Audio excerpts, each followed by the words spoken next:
नमस्कार साथियों, मेरा नाम है Satish Kumar. Exam sky classes में आपका स्वागत है।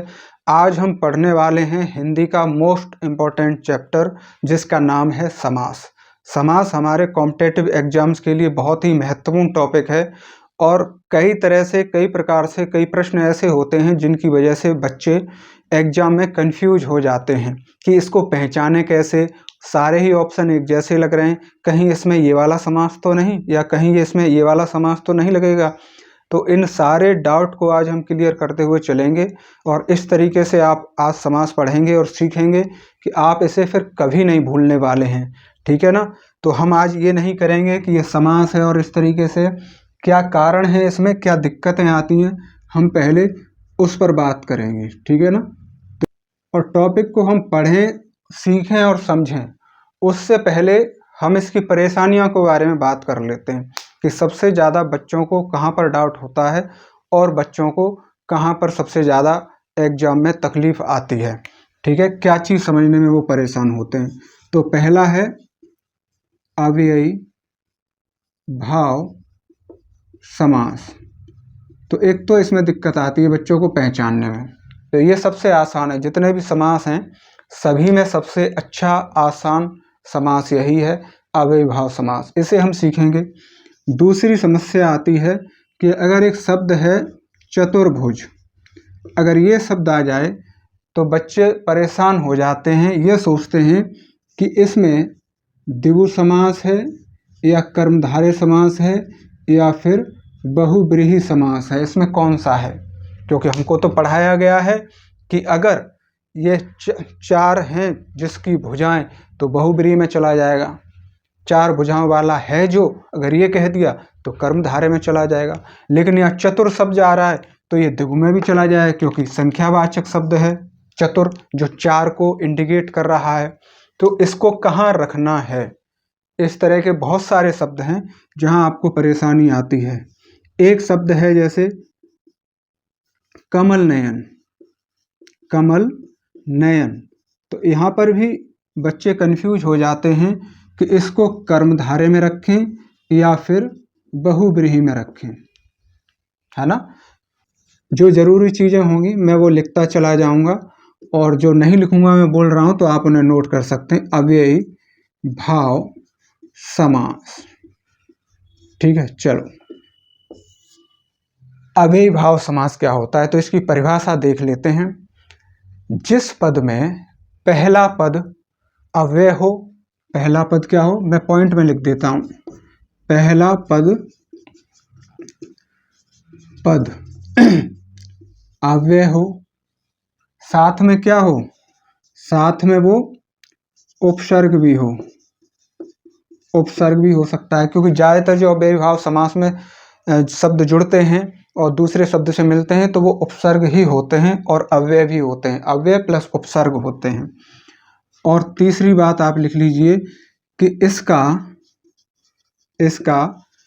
पूर्व पद मतलब पहले वाला पद प्रधान होता है। प्रधान होता है मतलब मुख्य होता है, प्रधान होता है, मुखिया होता है। ठीक है ना। तो ये हो जाएगा आपका अव्ययी भाव समास।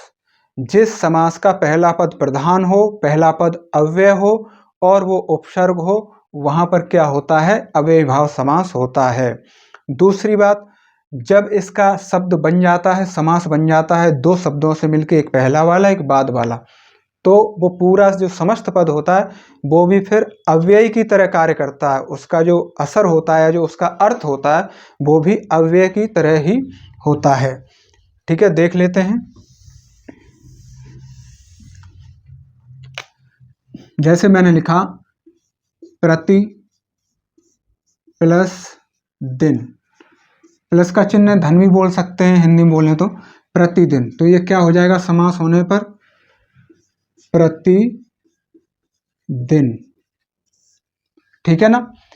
तो यहां पर ये हमारा समास बन गया। तो यहां पर जो प्रति है ये एक अव्यय अविकारी शब्द है, और दिन तो साधारण शब्द है। एक दिन हो सकता है, सप्ते वाले दिन हो सकते हैं, 7 दिन हो सकते हैं, 15 दिन हो सकते हैं। जैसे कहते हैं ना, ये मजदूर 15 दिन से कार्य कर रहा है, मैं 2 दिन से स्कूल नहीं गया क्योंकि मुझे बुखार था, है ना, मैं 3 दिन से सर्दी जुकाम से पीड़ित हूँ, कुछ भी हो सकता है। तो दिन हमारे कहीं भी लग जाएंगे, कुछ भी हो जाएगा, बोल सकते हैं किसी भी तरीके से। लेकिन जब वो प्रति के साथ जुड़ गए, प्रति के साथ जुड़ गए तो क्या हो गया, प्रतिदिन। फिर ये बदलेगा नहीं, इसका एक ही अर्थ निकलेगा, क्या, रोज रोज, रोज रोज, या फिर हर रोज, हर रोज। ठीक है ना। कि जैसे किसी ने कहा कि तुम यहाँ पे पढ़ने के लिए प्रतिदिन आ जाया करो, तुम हर रोज पढ़ने आ सकते हो, कोई दिक्कत नहीं है। ठीक है, अगर तुम्हें रोज रोज आने में कोई दिक्कत नहीं है तो तुम पढ़ सकते हो। इस तरीके से प्रयोग करेंगे तो प्रतिदिन का अर्थ फिर एक ही रहेगा, बदलेगा नहीं। क्योंकि दिन तो आप बदल सकते हो, 1 दिन, 5 दिन, 10 दिन, 20 दिन, 50 दिन, 365 दिन, कुछ भी कर सकते हो। लेकिन जब प्रति के साथ दिन लग गया तो फिर ये बदलेगा नहीं। जो मैंने कहा था ना कि जब ये समस्त पद बन जाता है, यानी कि समास बन जाता है, तो ये पूरा किसी अव्यय की भांति कार्य करने लगता है, जो बदलता नहीं है। और अच्छे से अव्ययीभाव समास को समझने के लिए हम पहले अव्यय को समझ लेते हैं, फिर ये और आसान हो जाएगा। ठीक है ना। तो अव्यय क्या है, इस पर हम थोड़ी सी बात कर लेते हैं। ठीक है, तो अव्यय कहते हैं, अव्यय को या अव्यय शब्दों को अविकारी, अविकारी शब्द कहते हैं। ठीक है ना, अव्यय को अविकारी शब्द कहते हैं, अर्थात जिन शब्दों में लिंग, वचन, काल, कारक के अनुसार विकार या कह सकते हैं बदलाव, विकार या बदलाव उत्पन्न नहीं होता, उन्हें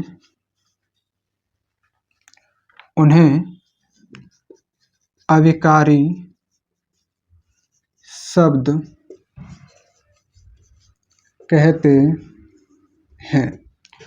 ठीक है, बात आप समझ गए होंगे कि ऐसे शब्द यहाँ पर आते हैं जिनमें वाक्य में वो जब प्रयोग किए हों या फिर कोई विभक्ति उनके साथ में हो तो वो बदलते नहीं है, ना लिंग के अनुसार बदलते हैं, ना काल के, ना कारक के, और ना वचन के हिसाब से। जैसे एक वचन बहुवचन होता है, स्त्रीलिंग पुल्लिंग होता है, काल होता है भूतकाल, भविष्यकाल, वर्तमान काल, या कोई भी कारक हो, कारक चिन्ह जो हमारे होते हैं मैं, पर, से, के लिए, के साथ, के द्वारा, वो नहीं बदलते हैं। तो जो बदले नहीं, जो जिस रूप में है वैसे ही रहें, वही अविकारी होते हैं। तो विकारी और अविकारी आप 2 तरह के शब्द जानते हैं। विकारी वो जो बदल जाते हैं, जिनमें विकार उत्पन्न हो जाता है, और अविकारी वो जो नहीं बदलते हैं, जो अपने आप को बदलते नहीं है, वैसे के वैसे ही रहते हैं। इसे एक उदाहरण से आप समझ सकते हैं। जैसे मैं हूँ और मैं अभी सही हूँ, ठीक हूँ, तो मेरे अंदर अभी कोई विकार नहीं है। अगर मान लो किसी को सर्दी जुकाम बुखार हो जाता है तो क्या कहेंगे, उसके अंदर विकार आ गया, यानी कि उसके शरीर के अंदर कोई ना कोई परिवर्तन हो गया है, तो उसके अंदर विकार उत्पन्न हो गया। ठीक है ना, बुखार हो गया, सर्दी हो गई, खांसी हो गई, या अभी किसी भी तरह की कोई दर्द हो गया, सिर दर्द हो गया, पैरों में दौड़ लगाने के कारण दर्द हो गया, तो ये सारी चीज़ें हैं, तो विकार उत्पन्न होना। लेकिन जो सही है, जिसमें कोई परिवर्तन नहीं हुआ, तो क्या हुआ, वो अविकारी हो गया, जिसके अंदर कोई विकार या बदलाव ना आए। तो ऐसे शब्द जो लिंग, वचन, काल, कारक के अनुसार बदलते नहीं हैं, उसे विकारी शब्द कहते हैं। इसका हम एक उदाहरण देख लेते हैं और समझ लेते हैं। अभी हमने देखा था ना, प्रति प्लस दिन, तो प्रति यहाँ पे अव्यय भी है और उपसर्ग भी है, तो ये बन गया था हमारा प्रतिदिन। ठीक है ना। अब हम एक उदाहरण देख लेते हैं। लड़का प्रतिदिन पढ़ता है। ठीक है ना, दूसरा लिखते हैं, अभी समझाऊंगा, पहले मैं नोट कर देता हूँ। लड़की प्रतिदिन पढ़ती है। ठीक, एक और लिखता हूँ, ये अव्ययीभाव समास हो जाए फिर सारे समास बहुत जल्दी से होते चले जाएंगे। लड़के और लड़कियां, लड़के और लड़कियां प्रतिदिन पढ़ते हैं। ठीक है, इस बात का ध्यान रखना। पहला सेंटेंस है हमारा, पहला वाक्य है लड़का प्रतिदिन पढ़ता है। लड़का है, कर्ता है, संज्ञा भी है और एक वचन है। यहाँ पर क्या पता चल रहा है कि वो रोज पढ़ता है। ठीक है, उसका नियम है। दूसरे वाक्य में लड़की प्रतिदिन पढ़ती है, जैसा ये सेंटेंस था, ये वाक्य था, वैसा ये वाला वाक्य है, पर इसमें क्या था, ये पुल्लिंग था, ये स्त्रीलिंग हो गया। लड़की प्रतिदिन पढ़ती है, एक वचन है, कर्ता है, स्त्रीलिंग है। पता चल गया कि हाँ भैया वो रोज पढ़ती है, प्रतिदिन पढ़ती है। फिर क्या है, अगला है लड़के और लड़कियां प्रतिदिन पढ़ते हैं। देखो ये बहुवचन में चला गया, क्योंकि लड़के भी हो गए बहुत सारे, नामालूम कितने हैं, लड़कियां भी हो गई कई सारी, नामालूम कितनी हैं। तो लड़के और लड़कियां प्रतिदिन पढ़ते हैं। तो इस बात का ध्यान रखना, जब एक वचन था तो हा है, इस पर बिंदु नहीं आएगा, लेकिन बहुवचन में जाएगा तो यहाँ पर बिंदु आएगा। ठीक है ना, जो ये दिखाता है कि ये बहुवचन में है। ठीक है, तो इस बात की गलती बिल्कुल भी ना करें, क्योंकि बच्चे अधिकांश थे छोटी छोटी गलतियां, कभी मैं के ऊपर बिंदी नहीं लगाएंगे, कभी मैं के ऊपर बिंदी नहीं लगाएंगे, कभी हा के ऊपर नहीं लगाएंगे, जहाँ लगनी चाहिए वहाँ गलती कर देंगे। तो इन छोटी छोटी चीज़ों का ध्यान आप अभी से रखते हुए चलेंगे तो आगे आपकी जो लेखनी होगी, आपकी पढ़ने की जो कला होगी, या जो फिर आपके शुद्ध वर्तनी करना आता है या वाक्य शुद्धिकरण करने के लिए आते हैं, तो आप अपने आप कर पाओगे। इसके लिए आपको अलग से पढ़ना नहीं है, कोई अलग से तैयारी नहीं करनी है।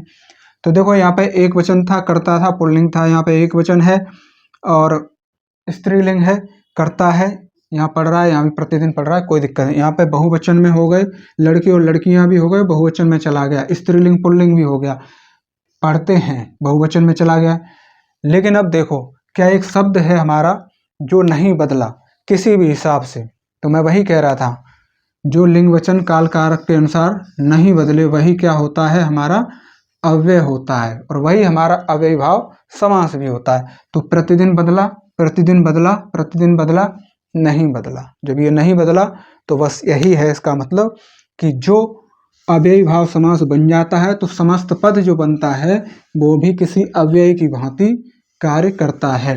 अब देख लेते हैं पहचान क्या है इसकी, आसानी से हम इनको एग्जाम में पहचान सकें। जब भी कोई समास शब्द आपके सामने आए तो आप पहले उसमें ये तरीका लगा के देख लो।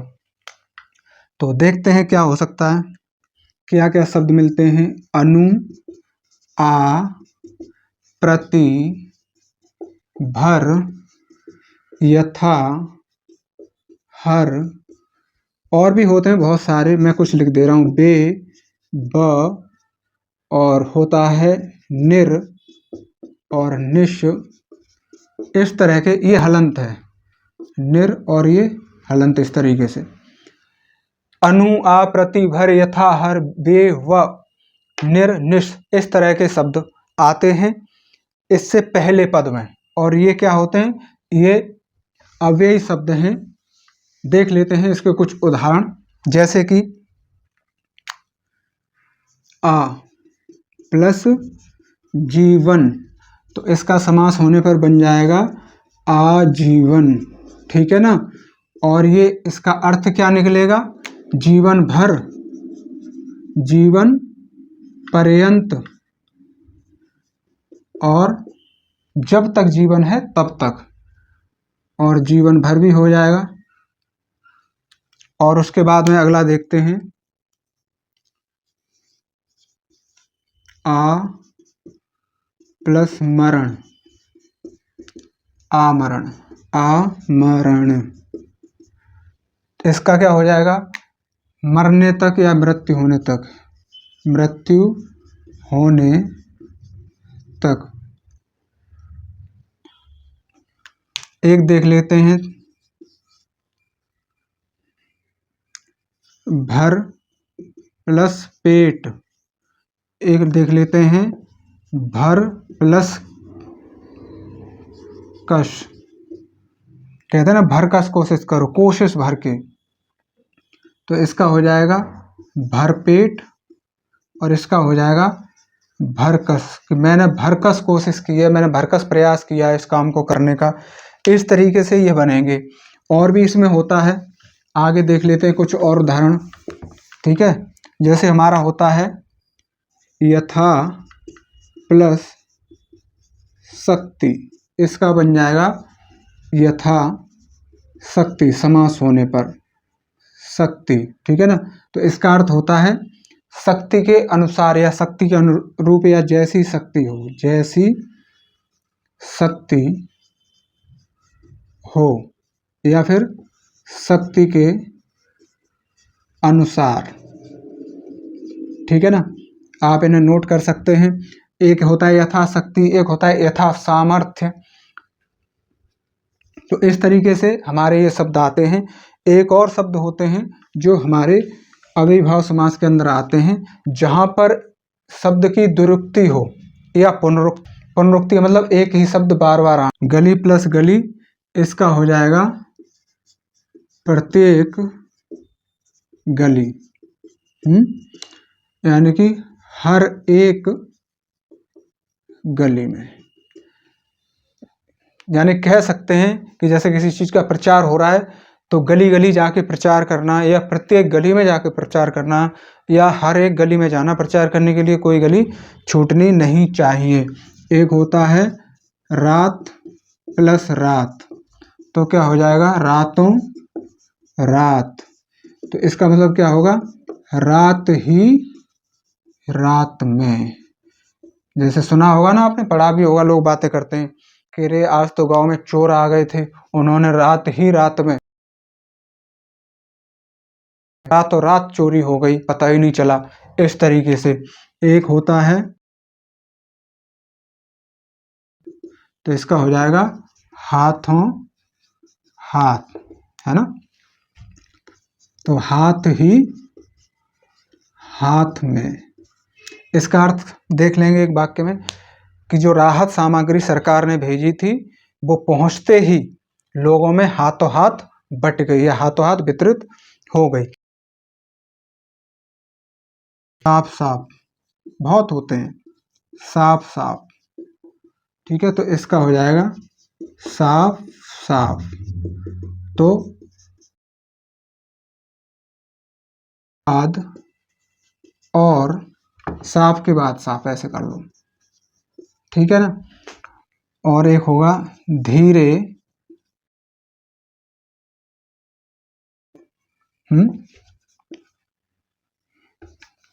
धीरे धीरे, तो इसे लिखेंगे ऐसे धीरे धीरे, ये हो जाएगा धीरे के